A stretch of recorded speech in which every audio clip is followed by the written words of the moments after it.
Well, hello, everybody. Bill Thornton, SoCal Saber here. How are you all doing today? Yep, it is Thursday, and this is part two of a subscriber requested project that I'm working on. The project was requested that I do a quick overview or review or whatever you want to call it of all of the war board games that I own and that I have played solo or multiplayer. So I am in part two today. The first one was a short one. This will be a little bit longer. So if you're before we get going, please go down there and hit that like button if you're watching this later, or put some comments down there. If you're watching, you haven't subscribed yet, please do so to help the channel grow. We've been on a little bit of slow growth lately, and that will help a lot. So I'm going to get a little slideshow going here for you. If you give me just a second here. And let's see what we're going to do here.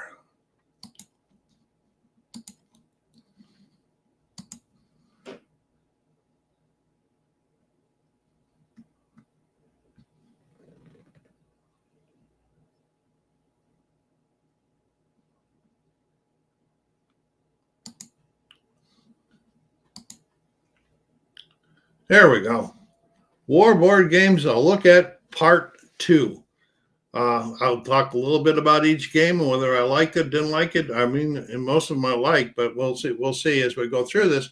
If you're watching later, when after recording, you have any question, please put them in the remarks section, and I will definitely get back with you. I love hearing from you people.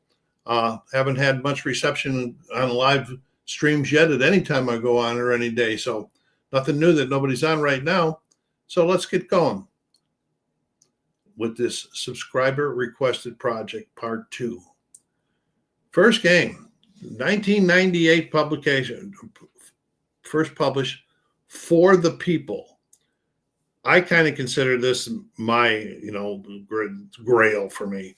This is the picture of the 25th anniversary edition published by GMT Games. It was designed by Mark Herman. The board was updated, the box was updated, and so forth. But most of the gameplay stayed the same. I have played this game in person. Oh yeah, I think I'll talk to that when I get there. It's a two-player game, but it is solo capable with the CDG Solo System Pack, which I am going to try to do here this year, I believe, to get that one out. As you can see, the board is a point-to-point, and as you see all the cards, it's card-driven solo game. And I did play it solo myself, but then I also have played it down at Tempe at the Consim World Expo back, I don't know, about 4 or 5 years ago, and I happened to play it against a teacher that was an historian major. And he knew all about this with Civil War, and I got my butt kicked. But that was a lot of fun. I learned a lot down there. All right, here we go. What do we got going here? It's like it says, strategic level, card-driven board war game of the whole Civil War. There's a better look at the cards. We were playing for ops points or events, and what side can play like this. Either side can play when it's split like that, but only one side can play if it's full color. And some nice pictures of the maps in the counters. Okay, it's a BGG. It's 3.74. I'm not so sure it's that high as learning, but they know better. I guess they know better than me. It's historical content, which I really do like historical content games. I just talked about. I played it first, and I plan on using the CDG Solo system to play it again. And there's where I talked about the anniversary edition and upgraded the mounted board and the box. GMT is currently not in stock. It is available at Noble Knight. The second edition and anniversary edition is available. It's also on eBay at lower cost than Noble Knights.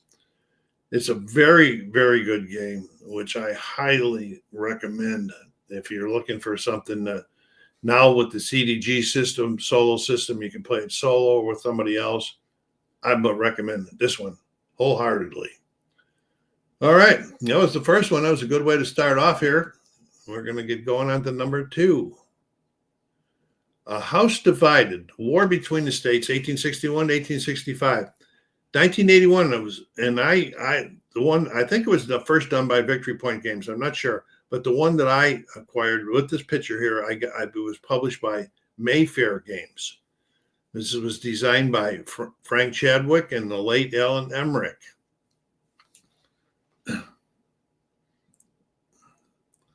As you can see, it's point to point. I have played this solo by myself. I think it played fair solo because it is not card driven, but I don't think there was a lot of Fog of War stuff that really hindered me during there because the rule book was written fairly well. I did play both sides, doing the best that I could for each. There's a new edition of this currently in development by GMT Games and is under P500. I am upgrading because I like the game. The BGG is 2.6, so it's not too much of a learning curve there. I like the game. I want to get a current edition with all of the nice stuff within it. So that is a House Divided by Frank Chadwick. And this is the designer edition that they're working on right now. So check out the P500 on GMT if you're interested. You get a great price when you order by them, but you never know how long it's going to take to get them. But so there we go. All right. Let's see what we got going here. Jeff Davis, The Confederacy at War. This was published in 2019 by White Dogs Games and designed by Ben Madison.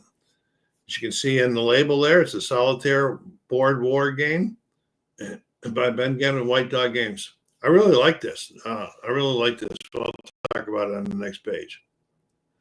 This is like a States of Siege game. As you can see the board down there, you got a lot of stuff going on, a lot of decisions to make, and it's a lot of fun. And I didn't win either time I played it. I played it several times. And whatever I played again, sure I would.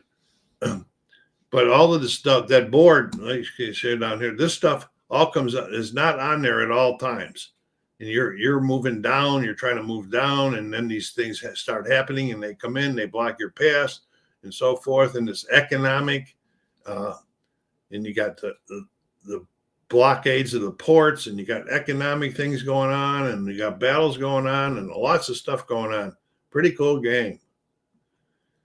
BGG is 2.82. Yeah, it took me a little bit studying, but I'm not real familiar with States of Siege games. I don't have all that many of them. It says 60 to 240 minutes, but it never took me the maximum, probably because I got beat too quickly.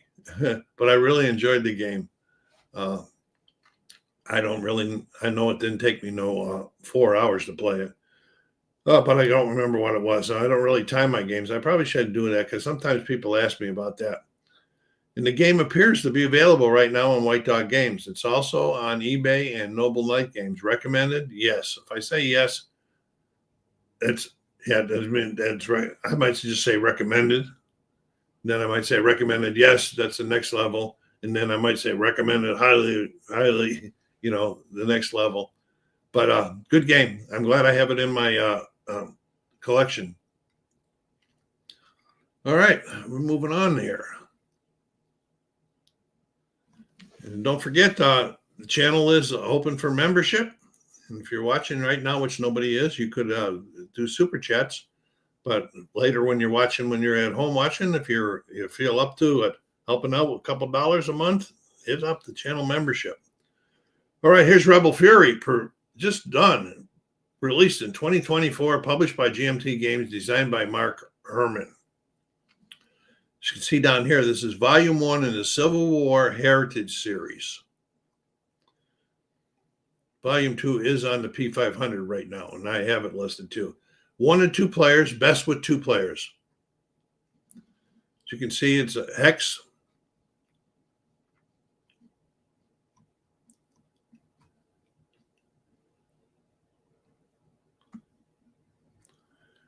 .38, so they're saying not too hard to learn. I didn't find it too hard to learn. And there's the battles that are featured in here: Chickamauga, Chattanooga, Wilderness, Spotsylvania, Chancellorsville, and Fredericksburg, Solitaire Fredericksburg. What I really like is a new method of movement, which I like a lot. I only played Fredericksburg, like it says, the battle a few times. Would like to play others to see how playing works, or playing both sides works. So I'll probably play one of the others. But what I like about the method of movement, let me explain that. Normally in a war game, okay, you say, oh, you have a unit and it has 3 movement points. And it's your turn for movement. That unit moves 3, and then they're done moving. The next unit can move 3, and then they're done moving, and so forth until you're done with your movement phase. Well, in this one here, whatever, I forget what it is now, maybe 4. I'll say 4 movement points, and I got category or unit number A, and I move it 4 or 3, and I have to stop because there's a couple places where you're mandated to stop. So then I go to, or I won't say A stop. They want 1, 2, 3, 4.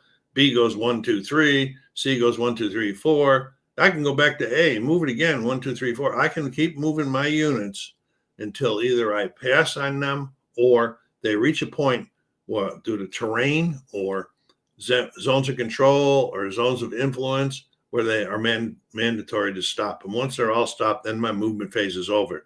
But I really like that thing about being able to move a unit more than one time during that.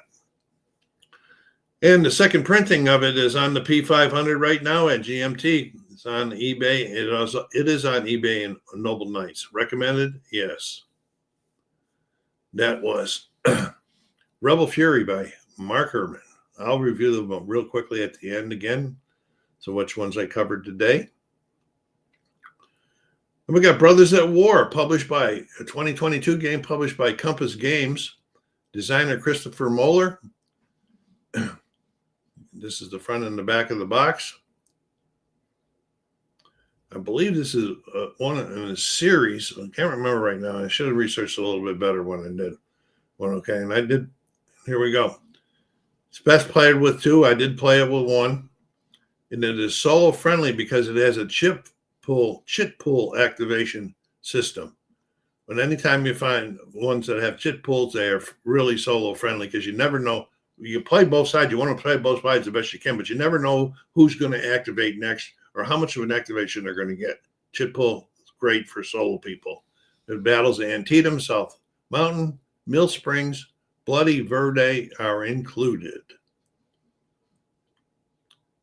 Components are very nice. I haven't talked about the components. Unless I talk to them about bad, you can consider them as being very nice. Okay, 2.83.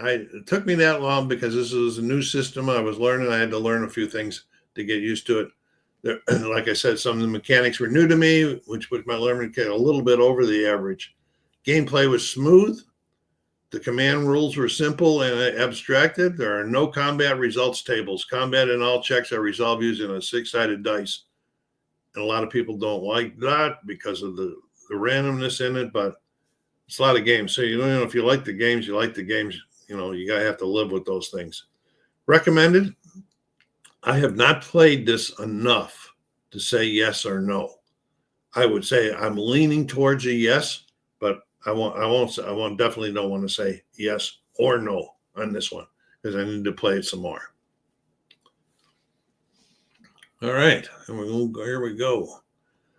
All right, here we go. This is published by Hollandspiel Games. This is the American Civil War operational series. My God Was My Shield, designed by John Thiessen.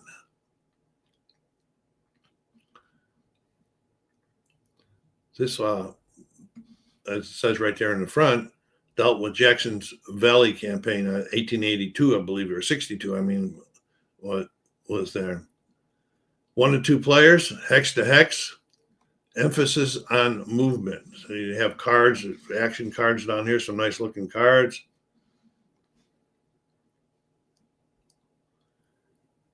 It says BGG 2.0, which is about right, 150 minutes. It's the first game in John Thiessen's American Civil War operational series, ACWOS, and it is available on the Hollandspiel site. Recommended, not enough play time. And I can't recommend it. I would be leaning toward no. This is only personally me because mostly this was a maneuvering type of a game where Jackson goes up here, and then these guys try to chase him, and Jackson burns the thing, and then he goes here, and he's got to chase him. I'm more into, okay, we're going to do some maneuvering and so forth, but eventually we're going to have a big battle. And I didn't experience that when I played it. So I'm not going to recommend it at this time until I played it some more and really definitely get a handle on how I feel about it. Okay, then we're going Thunder at Dawn, published by Revolution Games 2021. This is designed by Claude Whalen. This is the Battle of Wilson's Creek on August 10th, 1861. This probably was my first entry that I picked up in the blind sword system. In the first game that I played, no, I can't say that. That's the first chit pull system because I played some Ted Racer games that were chit pull from World War II. But anyway, this was volume 5 in the American Civil War series by Revolution Games. And I got just about every one of them except the most current one, I think. And I played this one several times. Here we go. As you can see down there, there's a map by Rick Barber map. You can always tell Rick Barber map by looking at him, the late, great Rick Barber designer. We're going to miss him. 1 to 2 players. Like I said, it's solo friendly because of the chit pull system. Hex to hex. And down there it says solo friendly. There's the, down here we got the counters. It's got the unit on them and so forth. They're all, if they're all under Macintosh, they're all going to be green. So easy to count them. Sturgis is orange.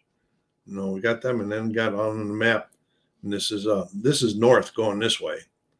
And this was an early morning battle. Started about 6:30 in the morning when these guys here, Price and I forget McCollum, were having breakfast when Lyons and his guys came down here and surprised their people, and the battle started. They marched all night long to get down to there. Good game. Like I said, 5th in the world of the series, BGG 3.0. Oh, I guess that's because the battle systems that you have to learn in here. Historical, first major battle of the Trans-Mississippi Theater and the second major battle of the American Civil War. Had it on my table several times. It is available at Revolution Games, Noble Knight, and on eBay. Yeah, recommended, yes. If you want to get into the blind sword system, I say highly yes. Okay. That is Thunder at Dawn by Revolution Games. All right. 2019 release by Tiny Battle Publishing, The Devils to Pay the First Day at Gettysburg. Designed by Herman Luttman. You see Herman's name around a lot on a lot of different war games, especially. And an occasional horror games, but mostly war games. Small box. It's only about like this big. So, not going to take much room on your shelf. And we got the map, Rick Barber style. And we got the counters, which are easily to read. It is solo friendly because it's a new blind sword system by Herman Luttman design. And it's a chit pull friendly. So it covers the first day at Gettysburg. 3.0. I can read that.